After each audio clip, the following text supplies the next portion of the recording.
ও আচ্ছা, অনেক সুন্দর। হ্যাঁ, তোমাকে ধন্যবাদ।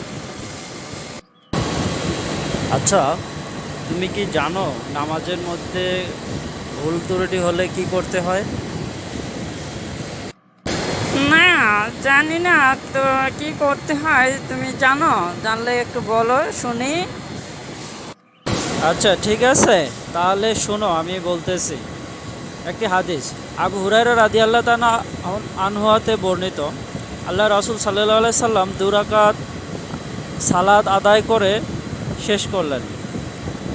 জুল ইয়াদাইন রাদিয়াল্লাহু তাআলা আনহু তাকে জিজ্ঞেস করলেন, হে আল্লাহ রাসূল, সালাত কি কম করে দেওয়া হয়েছে নাকি আপনি ভুলে গেছেন? আল্লাহ রাসূল সাল্লাল্লাহু আলাইহি সাল্লাম জিজ্ঞেস করলেন, জুল ইয়াদাইন কি সত্য বলেছে? মুসলিমরা বললেন হ্যাঁ। তখন আল্লাহ রাসূল সাল্লাল্লাহু আলাইহি সাল্লাম আরও দুরাকাত সালাত আদায় করলেন।